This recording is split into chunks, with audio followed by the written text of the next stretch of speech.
আমি আপনাদেরকে একটা কাহিনী শুনাই, সত্য কাহিনী।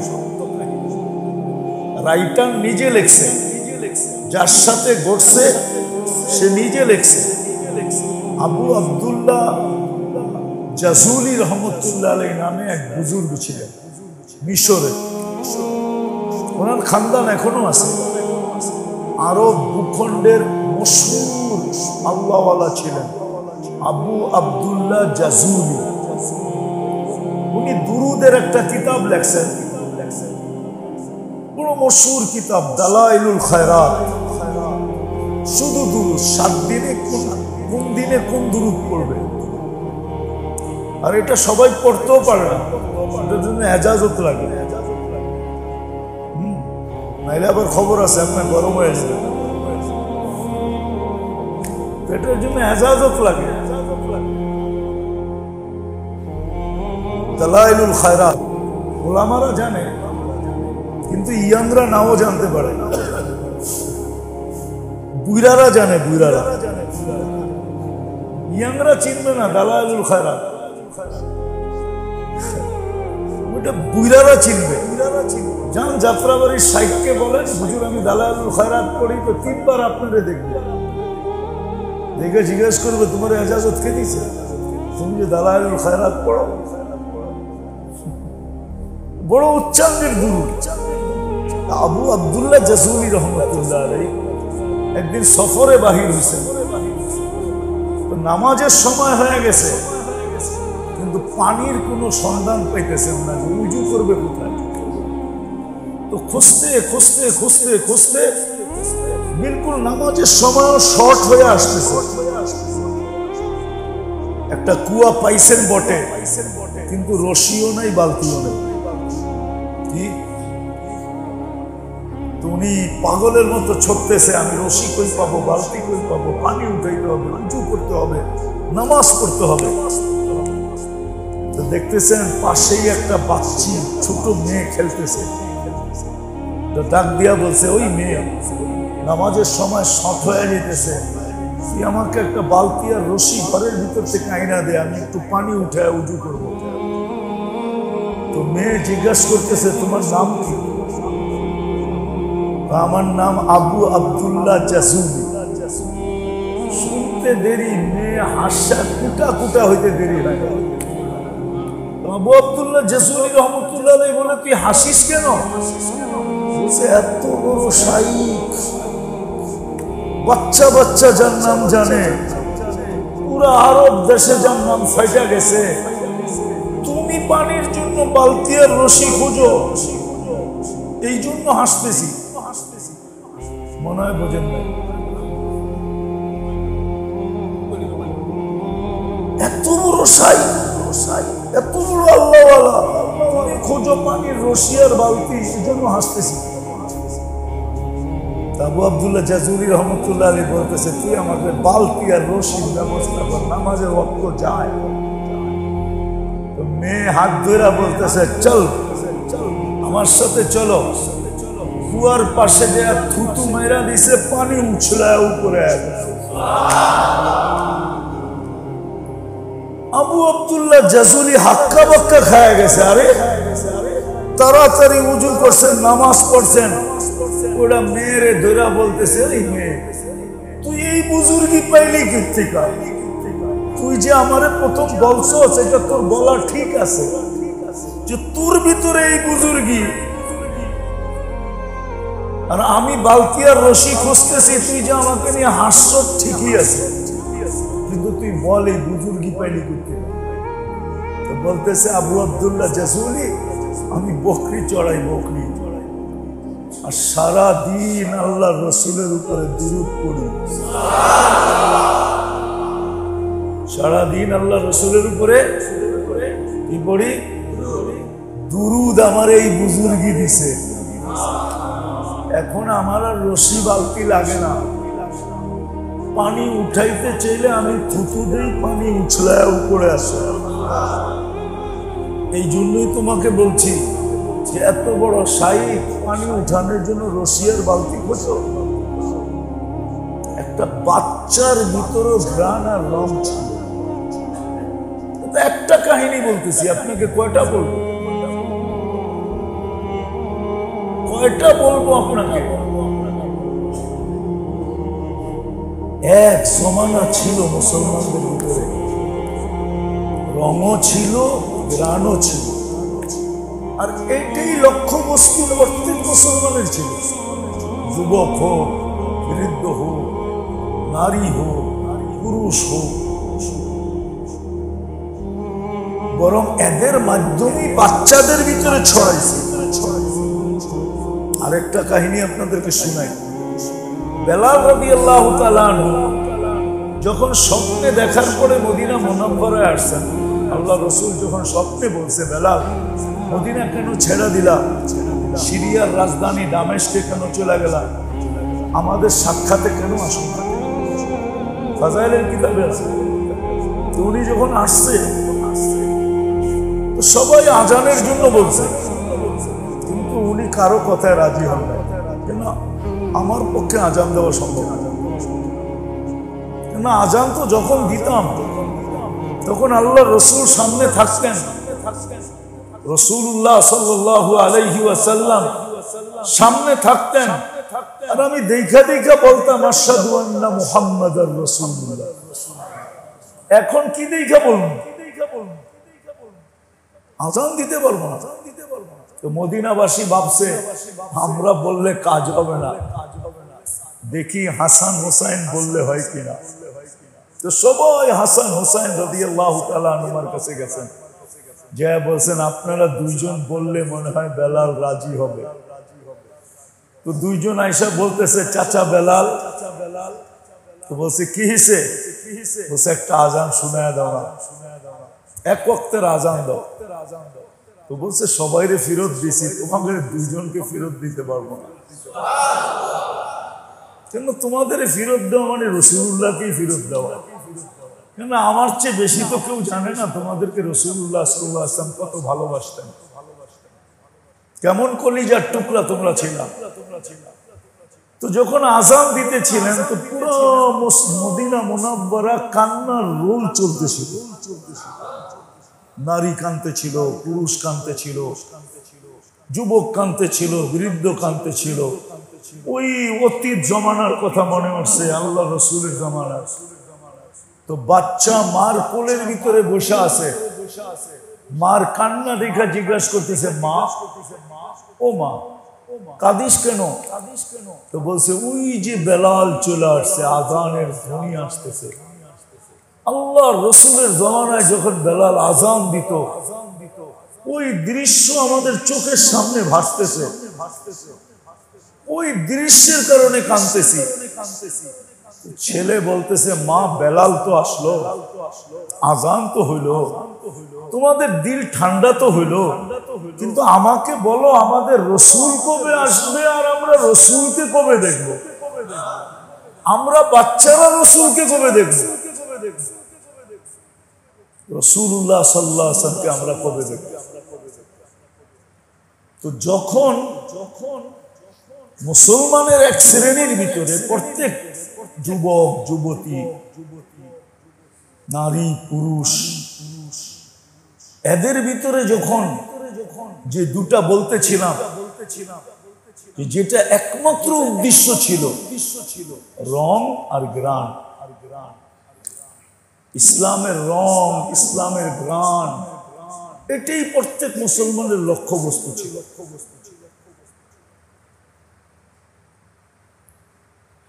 উম্মত হওয়ার, উম্মতপনার, যেটাকে উম্মতপনা বলে, উম্মতের যে একটা রূপরেখা, উম্মত, যে আমি যে উম্মতি, আল্লাহ রসুলের উম্মতি আমি, এই যে উম্মতির একটা আসল যে একটা কি বলে এটাকে রূপরেখা, এটা প্রত্যেক মুসলমানের লক্ষ্য বস্তু ছিল।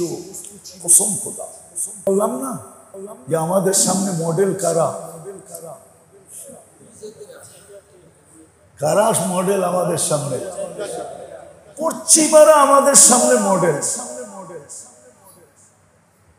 উন্নত পানি যদি আটলান্টিকের মতো প্রবাহিত হয়, তারপরও দোয়া মাথার উপরে উঠবে না।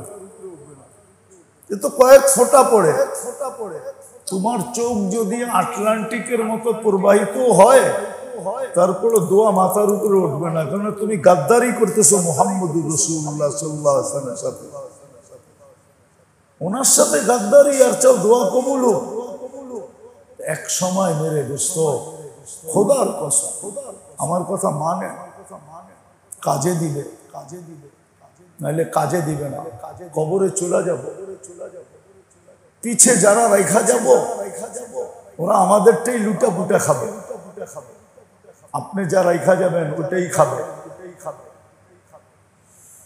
আপনাকে কিছু উপকারের জায়গায় প্রতিদিন দেখবেন অপকার করতে থাকবে।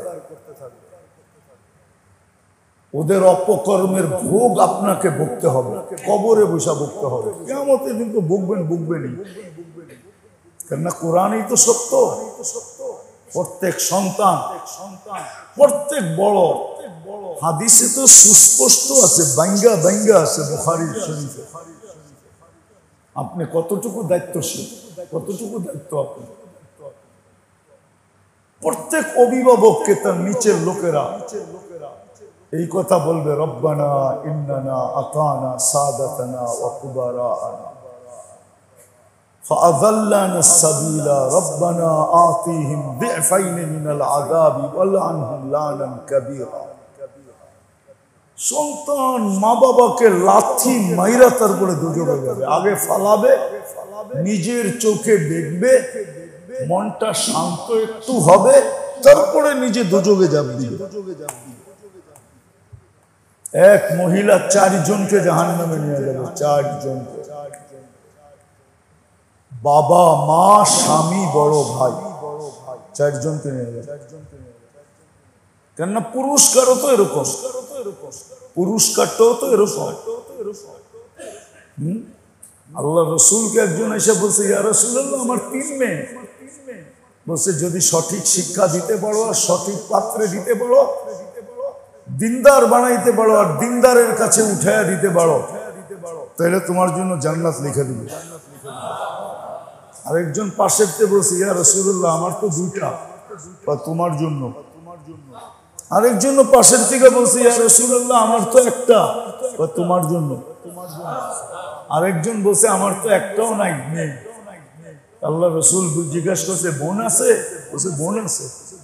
বলে বোনকে যদি করতে পারো, দিনদার বানাইতে পারো আর দিনদার পাত্রে দিতে পারো, তোমার জন্য পুরস্কারটা তো বড় না ছোট?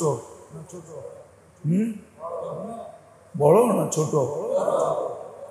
এই জন্য মেরে দোস্ত যেটা বুঝাইতেছিলাম, এক সময় ছিল লক্ষ্য বস্তু এটাই ছিল। প্রত্যেক মুসলমান নিজের ভিতরে রং এবং গ্রাণ পয়দা করে। এই জন্যই দেখা যায় একজন যেখানে গেছে, একজন, শুধু একজন গেছে। চীনে মাত্র 2 সাহাবী করছেন, 2 সাহাবী, আবু ওয়াক্কাস, ওয়াহাব ইবনে মালিক। 2 সাহাবী ইতিহাসে পাওয়া যায়। পুরা চীন মুসলমান বানাইছেন এই 2 জন। আবু ওয়াক্কাস রাদিয়াল্লাহু তাআলা খব্বাস ছিলেন। খব্বাস বোঝেন? রুটি বানায় বেচতেন। খুবস, উনি রুটি বানায় বেচতেন। উনি ভালো রুটি বানাইতে জানতেন। রুটি বানায় বেচা পুরা ইসলাম, পুরা চীনে ইসলাম ছড়াইছেন। 2 জনে মাত্র। কমরু আইল্যান্ডে এক জামাত রওনা দিছিল, কিন্তু কমরু আইল্যান্ড পৌঁছতে পৌঁছতে সবাই সমুদ্রে রোগে আক্রান্ত হয়ে মারা গেছেন। শুধু উসমান রাদিয়াল্লাহু তাআলা আনহু 14 বছরের ছেলে যায় পড়ছেন, আর ওনার কারণে পুরা কমরু আইল্যান্ড মুসলমান হয়েছে। এখনো কমরু আইল্যান্ডের নিয়ম হলো কুকুর পালতে পারবেন না, কুকুর পালা নিষেধ, কুকুর নিয়ে যাওয়া নিষেধ। কেননা কুকুর পাললে 1 কিরাত সওয়াব কমে। কয় কিরাত? যারা কুকুর পালে ডেলি 1 কিরাত করে তার সওয়াব কমে। 1 কিরাত কতটুকু জানেন? মিসলা জাবালি ওহুদ, ওহুদ পাহাড়ের ওজন যতটুকু এতটুকু। এই জন্য ওই দেশের নিয়ম হলো সরকারি ভাবে এত সওয়াব আমাগো নাই, বিদায় কুকুর পাললাম, আর সওয়াব যদি কইমা গেল তো আমগো কিয়ামতের দিন থাকবো কি? এই জন্য কুকুর আনাও নিষেধ, পালাও নিষেধ। পুরো দেশ মুসলমান। জুমার দিন ফজরের সময় ঢুকবে, জুমা পড়া বেড়ে চলে যাবে। আউয়াল ওয়াক্তে জুমা হয়, ফজর পড়া জুমার সময় ঢুকবে, কেউ বেরোবে না। জুমা আউয়াল ওয়াক্তে পড়বে, তারপরে বেরোবে, তারপরে কামকাজ শুরু করবে। আমি গেছি ওই দেশে, গেছি না যাই বলতেছি না, আমি কমরু আইল্যান্ডে গেছি, এই জন্য চোখে দেখা বলতেছি। একজনের কারণে মুসলমান হয়েছে পুরা দেশ। কয়জনে? কেমন গ্রান, কেমন রং। প্রত্যেক মুসলমানের জীবনের উদ্দেশ্য এটাই ছিল যে ইসলামের গ্রান আর রং থাকুক, এটাই অর্জন উদ্দেশ্য ছিল। উম্মতের বাস্তব এক চিত্র ছিল, দেখলে বোঝা যেত এই উম্মতে মুহাম্মদী, উম্মতে মুহাম্মদী। কাহিনী শুনাই আপনাদেরকে, সত্য। আগে নিয়ম ছিল বাইজিদ বুস্তামি রহমতুল্লাহ আলাইহির জমানায়, এখনো নিয়ম আছে, খ্রিস্টানদের পাদ্রীরা বৎসরে একবার জমা হয়। কখন? বড় বড় পাদ্রীরা, ওদের সেমিনার হয়, সেমিনার বলে এখন। তো ওইখানে 12 গ্রুপ, তো 12 ভাবে জমা হয়। এই জন্য আপনারা পেপার পত্রিকায় পান না। কেন? খ্রিস্টানদের গ্রুপ কয়টা? ক্যাথলিক কয় গ্রুপ জানেন কেউ? তাও জানেন না? হুজুররা জানেন? 12 গ্রুপ। ইসনা আশারা নাকিবা কুরআনে আছে, ক্যাথলিক 12 গ্রুপ জমা হয়। ওদের সবচেয়ে বড় পাদ্রী যে, সে ওদেরকে সারা বৎসরের দিক নির্দেশনা দেয়। একবার বাইজিদ বুস্তামি রহমতুল্লাহ আলাইহি ভাবছেন যে আমিও একবার যায়া দেখি কয় কি বলে, কি যায়া দেখি। কিন্তু এই পোশাকে গেলে তো আর ধরা পড়া যাবো, ঠিক না? কি বলেন? তো উনি হুকুম পাইয়াই ইস্তেখারা করা, হুকুম পায়া উনি ওই পোশাকেই চলে গেছেন। যে ভিতরে বসছেন, বড় পাদ্রী আইসা বসছে, এখন আর কথা কয় না। পাদ্রীরা জিজ্ঞাসা করতেছে, আপনি সবসময় আমাদেরকে কথা বলেন, আপনার দিক নির্দেশনায় আমরা 1 বছর চলি, আজকে তো আপনি কথা বলেন না কেন? কয় আমার গ্রানে বলে এখানে কোনো মুহাম্মদী আছে। গ্রানে বলে, এইখানে গ্রানে বলে মুহাম্মদী আছে। তো সব পাদ্রীরা বলতেছে, আপনি দেখায় দেন, কতল করে দিই। বলছে না, সে এরকম কিছু করে তো নাই যে তোমরা তাকে কতল করবে, এরকম কিছু তো করে নাই যে তোমরা তাকে কতল করবে। এটা তো ঠিক হবে না। সে আসে এখানে। তো বাইজিদ বুস্তামি, সে আওয়াজ দিছে, কে মুহাম্মদী আছো, দাঁড়াও। বাইজিদ বুস্তামি রহমতুল্লাহ আলাইহি দাঁড়ায় গেছে। তো বলছে, তুমি যদি আজকে প্রশ্ন করব, যদি সঠিক জবাব দিতে পারো, সঠিক জবাব যদি দিতে পারো তাহলে তোমাকে ছেড়ে দিব, আর যদি না দিতে পারো তাহলে তোমার শেষ করে দেব। তো বাইজিদ বুস্তামি রহমতুল্লাহ আলাইহি বলে, করো প্রশ্ন। তো 62টা প্রশ্ন করছে। কয়টা? 62টা প্রশ্ন করছে। তো উনি প্রত্যেকটার জবাব দিছে এবং সঠিক জবাব দিছে। যখন 62টা জবাব দেওয়ার পরে বাইজুদ বুস্তামি বলছে, আমি তোমাকে একটা প্রশ্ন করব, জবাব দিবা? তো চুপ হয়ে গেছে। বাকি পাদ্রীরা বলতেছে, উস্তাদ একটা প্রশ্নই তো, 62টা তো জবাব দিল, আপনি একটার দিলে অসুবিধা কি? বলছে, আমি দিতে পারবো, কিন্তু তোমরা মানবা তো? আমি দিতে পারবো, তোমরা মানবা তো? বলছে, আজকে আপনি যা বলবেন তাই মানবো। আজকে আমি আপনি যা বলবেন তাই তাই কি মানবো। বলছে, বলো জান্নাতের চাবি কি?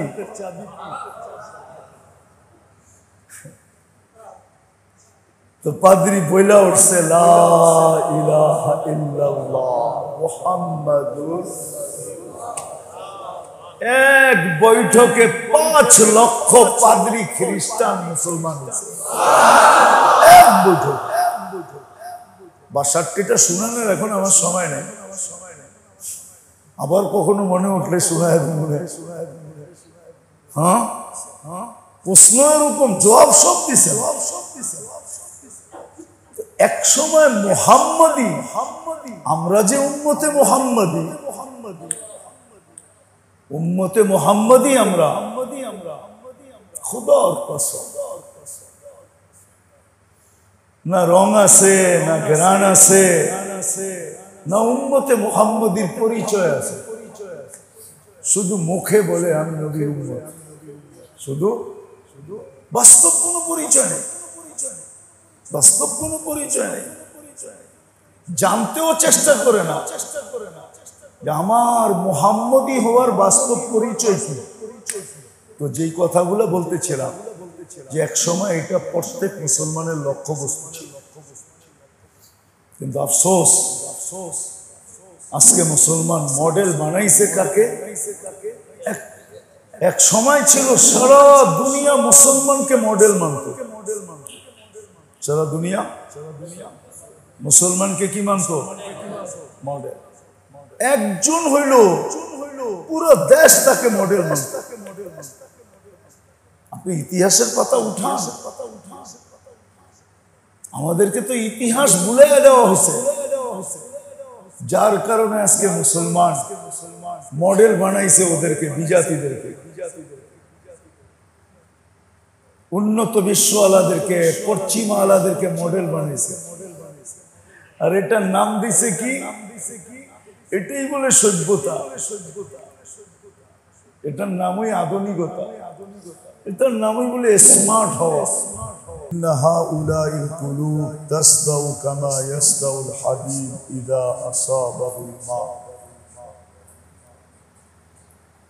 أو كما قال عليه الصلاة والسلام।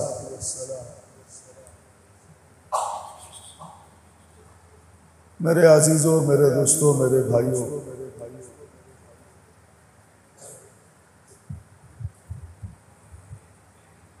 একটা সময় ছিল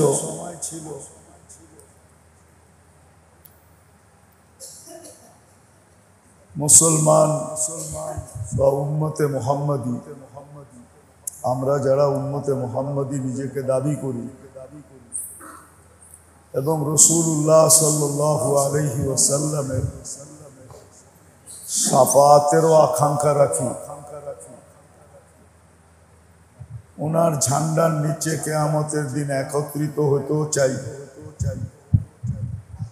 আর ওনার নেতৃত্বে জান্নাত পর্যন্ত পৌঁছতে চাই। কিন্তু একটা সময় ছিল, উদাহরণ দিলে বোঝা যাবে,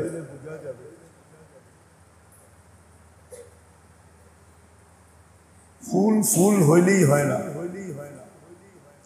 ফুলের ভিতরে দুটা জিনিস লাগে, নাইলে ফুল হিসাবে ফোটে বটে, কিন্তু কেউ কোনোদিন হাত লাগায় দেখেন। এরকম হাজারো ফুল আছে, রাস্তাঘাটে দেখা যায়, হাইওয়ের মধ্যখানে দেখা যায়, কিন্তু কেউ কোনোদিন ওটাকে হাত লাগায় দেখে না। ফুটছে জায়গাটা জায়গায় ঝরা পড়ে গেছে। কিন্তু যদি দুই জিনিস থাকে ফুলের ভিতরে, তো মানুষ শুধু হাত লাগায় দেখে না, হাতও লাগায়, নাকেও ঘ্রাণ নেয়, মালাও বানায়, ঘরেও সাজায়। ওটার জন্য দুটা জিনিস লাগে, একটা হলো রং লাগে আর একটা হলো ঘ্রাণ লাগে। রঙও লাগে, ঘ্রাণও লাগে, মনে হয় বুঝাইতে পারি না। নাহলে হাজারো ফুল আছে, রং নাই, ঘ্রাণ নাই, ফোটে যেখানে ফুটছে ওইখানেই ঝরছে, ঝরা ওইখানেই পড়ে গেছে, কেউ কোনোদিন ছুঁয়েও দেখে না। চলেন আমি ঢাকা চিটাং হাইওয়ের মধ্যে দেখায় দিব আপনাদেরকে এরকম ফুল ফোটে, কিন্তু কেউ কোনোদিন ধরে দেখে না। একটু চোখের শোভা লাগে, চোখে কি লাগে? শোভা বোঝেন? চোখের একটু শোভা, শোভা বোঝেন? কি মনে হয় বোঝেন না? প্রবাদ বাক্যটাই কত জানেন না, কোত্থেকে বুঝবেন শোভা কাকে বলে? একটু শোভা লাগে, তো ঠিক একদিন মুসলমানদের ভিতরে রঙও ছিল, ঘ্রাণও ছিল। শুধু এটা বললে চলবে না, আমি কারো বিরোধিতা করতেছি না। কেউ কেউ বলে মুসলমান যে সারা দুনিয়ায় ছড়ায় গেছিলেন, এটা কোনো অন্য শক্তিতে না, অন্য কোনো একক শক্তিতে মুসলমান সারা দুনিয়া ছড়ায় না। ইতিহাস আমরা পড়ি না তো। এক সময় কিন্তু দুনো কোরিয়া মুসলমানদের ছিল। হালাকু খান এখান থেকে দুইবার জাপান স্বাধীন করার জন্য চেষ্টা করছিলেন, কিন্তু পারেন নাই শক্তির কারণে না, সামুদ্রিক দুর্যোগের কারণে উনি পৌঁছতে পারেন। তাহলে আপনি দেখেন কোথায় মক্কা মদিনা, কোথায় কোরিয়া। রাশিয়া ঘুরা যায় তারপরে কোরিয়া যেতে হয়। কোরিয়া কিন্তু রাশিয়ার সাথে যুক্ত, উত্তর কোরিয়ার বর্ডার রাশিয়ার সাথে।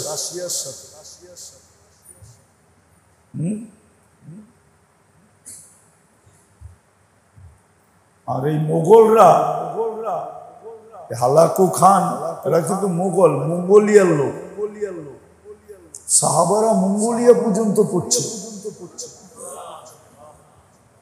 মঙ্গোলিয়ায় সাহাবীর কবর আছে। কোথায় মক্কা মদিনা, কোথায় মঙ্গোলিয়া? মোগলরা কিন্তু ওইখান থেকে আসছে। এদের নাম মোগল না, আসলে হলো মঙ্গোলিয়ারে বাঙালিরা ঘুরায় ফিরায় বানাইছে মোগল। আসলে কি মঙ্গোলিয়া, এরা মঙ্গোলিয়ার লোক। তো যেটা বলতেছিলাম যে মুসলমানের ভিতরে আগে রঙও ছিল, ঘ্রাণও ছিল, আর এটাই প্রত্যেক মুসলমানের লক্ষ্যবস্তু ছিল। নিজের ভিতরে ঘ্রাণ পয়দা করা, নিজের ভিতরে রং পয়দা করা। এই দুই জিনিস দ্বারা মুসলমান সারা দুনিয়ায় জিতছে এবং ছড়াইছে।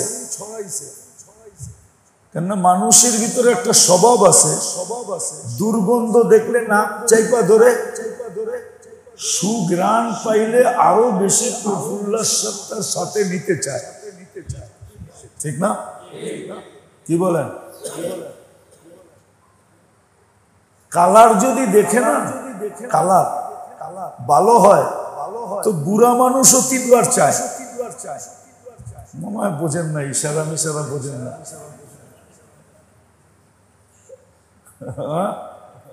কারণ এটা মানুষের স্বভাবের ভিতরে, মানুষ কালার পছন্দ করে, গ্রাম তো করেই করে। আগে মুসলমানের লক্ষ্যবস্তু ছিল দুটা, নিজের ভিতরে ঘ্রাণ পয়দা করা, কালার পয়দা করা, এটাই ছিল লক্ষ্যবস্তু। আর কোন লক্ষ্যবস্তু ছিল না। আর এই দুটা দিয়েই ওনারা জিতছেন, এই দুটা দিয়ে ওনারা হয়তো কিছু লোকের মন জিততে পারে না, কিন্তু জনগণের মন জিতা গেছে। হয়তো ওই যুগের রাজা বাদশাদের মন জিততে পারে না, কেন ওরা জানে এদের হাতে দিয়া দিলে আমরা তো জিরু, কিন্তু জনগণের মন কিন্তু জিতা ফেলছে। জনগণ সাহাবায়ে কেরামকে দেখছে, তো স্বভাব অনুযায়ী কালার আর গ্রানের কারণে এদের দিকে ধাবিত হয়ে গেছে, এদের চতুর্দিকে জমা হয়ে গেছে, এদের হাতে হাত রাইখা ফেলছে। আগে লক্ষ্যবস্তু দুটা ছিল প্রত্যেক মুসলমানের, যে নিজের ভিতরে রং আর গ্রান পয়দা করে। আজকে যেরকম মুসলমানের লক্ষ্যবস্তু হয়েছে, মুসলমানের সামনে হলো মডেল হলো বিজাতিরা। রাগ হয় না, কিন্তু আমাদের সবার সামনে মডেল কি? ইউরোপ, ঠিক না? আমাদের সামনে মডেল কি? আমেরিকা। আমাদের সামনে মডেল কি? কানাডা। আমাদের সামনে মডেল কি? উন্নত অস্ট্রেলিয়া। আমাদের সামনে মডেল কি? উন্নত দুনিয়া। আর উন্নত দুনিয়া সবগুলা কি? বিজাতি। আমরা এদেরকে মডেল বানাইছি। এখনো যে টিকা আছি, শুকরিয়া আদায় করেন। এটা বন্ধুর সাথে যদি ডিরেক্ট সিগনেচার না হইতো তাহলে অনেক আগে শেষ হয়ে যেত।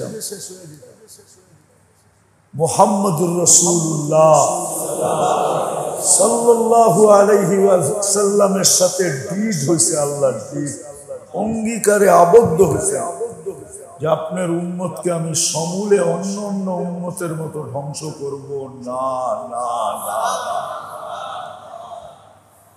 অঙ্গীকার হয়েছে। ভালো মতে শুনেন, কিন্তু ধ্যান দিয়া কাজে দিবে।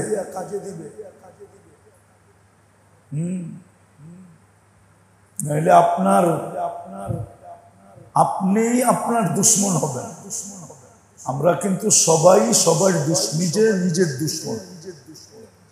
কোরআনে আছে জালিমুন লিনাফসিহি, সে নিজের জন্যই নিজে জালেম, অন্যের জন্য না। ভালো মতে যদি না বুঝলাম, কান পাইতা যদি না শুনলাম, তাহলে বিপদ হয়ে যাবে। আপনিই আপনার বিপদ হয়ে দাঁড়াবেন, দুশ্মন হয়ে দাঁড়াবেন। কোরআন কিন্তু এইদিকে ইঙ্গিত দিছে। যতই বলো চক্ষু তোমার, কান তোমার, হাত তোমার, মুখ তোমার, সব তোমার ইচ্ছায়, তোমার কন্ট্রোলাধীন, তোমার কন্ট্রোলে, কিন্তু আসতেছে দিন সবগুলা তোমার বিরুদ্ধে দাঁড়াবে। তখন তুমি একা হয়ে যাবে, আর তুমি চিৎকার দিয়া বলবে, হায় তোমরা আমার বিরুদ্ধে গেলে তো গেলে কেন? তখন এগুলো আমাকে জবাব দিবে, আপনাকে জবাব দিবে, আনতাকানি আল্লাহ আনতাকা কুল্লা শাই। আল্লাহ আমাদেরকে বলতে বাধ্য করছে, বিধায় আমরা বলতে বাধ্য।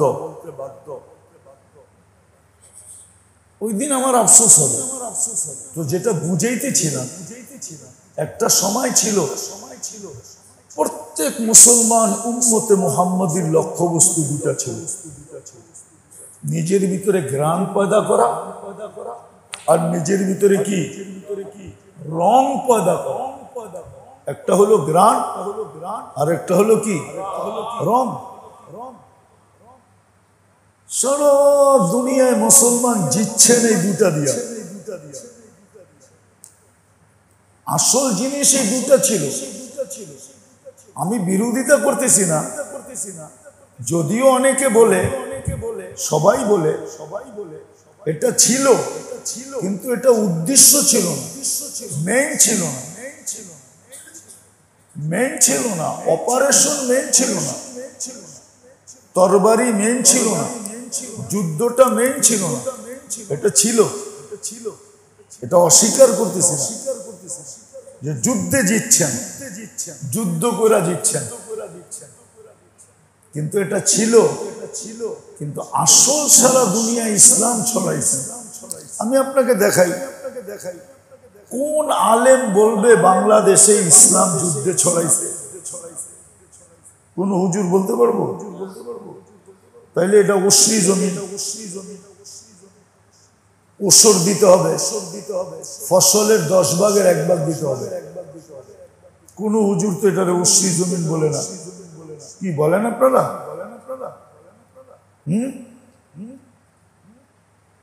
এরকম আমি আরো অনেক দেশ দেখাইতে পারবো।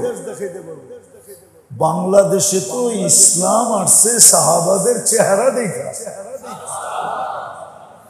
আবু ওয়াক্কাস, ওহাব ইবনে মালিক, কাসিম ইবনে হুযায়ফা, উরওয়া ইবনে সাসা, এই 4 সাহাবী যখন বাংলাদেশে পড়ছে, এদের রং আর গ্রাম দেখা বাঙালিরা দলে দলে মুসলমান।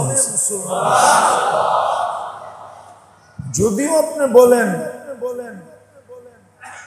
আউলিয়ারা এই দেশে ইসলাম আনছে, মানি আমি, আউলিয়ারা আসছেন, ওনারা গ্রাম পাইয়ে আসছে। কি পায়া? কি সাহাবাদের গ্রাম পাইয়া ওনারা এখানে আসছে, যে এই জমিনে সাহাবাদের গ্রাম আছে, চল যাই নিজেদের গায়েও একটু লাগাই। তারপরে ওনারা এখানে আসছে। 12 আউলিয়া বলেন, যেই বলেন, ওনাদেরকে তো কবর থেকে উঠাই না, আমার কথাটা সত্যায়িত করতে পারবো না, কিন্তু কিতাব ঘাটলে আমার কথাটা সত্যায়িত হবে যে ওনারা সাহাবাদের গ্রাম পাইয়া এখানে আসছে। কেন সাহাবাদের পরে আবার একটু এলোমেলো হয়ে গেছে, তখন আল্লাহ আল্লাহওয়ালাদেরকে পাঠাইছেন যে জমিন তো চাষ করছে সাহাবারা, গাছ লাগাইছে সাহাবারা, ফুলাইছে ফলাইছে সাহাবারা, এখন কিন্তু আগাছা অনেক তৈরি হয়ে গেছে, আর আমার লাডলারা তো নাই, জিয়ালেরা তো নাই। জিয়ালে বোঝেন? সাহাবা কিন্তু আল্লাহ লাডলা, জিয়ালে বলে এদেরকে, এরা তো নাই। তোমরা যাই আবার একটু ঠিক করে দিয়ে আসো। তখন আল্লাহওয়ালারা আসছে এই দেশকে ঠিক করার জন্য, কিন্তু ইসলাম কিন্তু এই দেশে আসছে অনেক আগে। তারিখে পাওয়া যায় আল্লাহ রসুল হিজরত করেন না, তখন বাংলাদেশে ইসলাম আসছে। আপনি একটা কথা চিন্তা করেন, দারুল উলুম দেওবন্দের বয়স কত? 150 পৌনে 200 বছর। হ্যাঁ, হয় নাই? সচ্ছালা তো কয়েকদিন আগে গেল, ঠিক না? কিন্তু বাংলাদেশে তো হাদিসের 10 ছিল আজ থেকে 800 বছর আগে। 1268 সন থেকে বাংলাদেশে সোনারগাঁয়ে আবু তায়ামা রহমতুল্লাহ আলাই বুখারীর দর্শ দিতেন। ওখানে বসে বুখারী, সমস্ত মাদ্রাসা শুরু হয় মক্তব থেকে। আবু তায়ামা রহমতুল্লাহ আলাইহির মাদ্রাসা শুরু হয়েছে বুখারী শরীফ থেকে। বুখারী শরীফ থেকে ওনার মাদ্রাসা শুরু 800 বছর আগে, 1268 সন, আর এখন 2024 সন, লগভগ 800 বছর। আপনি চিন্তা করতে পারেন যে কত আগে আমাদের দেশে হাদিসের দর্শ হয়েছে। যদি পরিবেশ না থাকতো তাহলে হাদিসের দর্শ হলো কি করে? বলেন কি করে হলো? তাও বুখারীর দর্শ। আবু তায়ামা রহমতুল্লাহ আলাইহির মতো মানুষ, কেননা উনিও গ্রাম পায়ে ছুটে চলে আসছেন। যেখানে সাহাবিয়াতের গ্রান আছে কি এই জমিন প্রথম যারা চাষ করছে তারা কারা? সাহাবায়ে কেরাম। ওই গ্রামে ওনারা ছুটে চলে আসছে। যেটা বুঝাইতেছিলাম, এক সময় মুসলমানদের লক্ষ্যবস্তু ছিল দুটাই, নিজের ভিতরে রং তৈরি করা আর নিজের ভিতরে গ্রাম পয়দা করা। রং, ইসলামের রং লাগো, সবাই লক্ষ্যবস্তু ছিল নারী।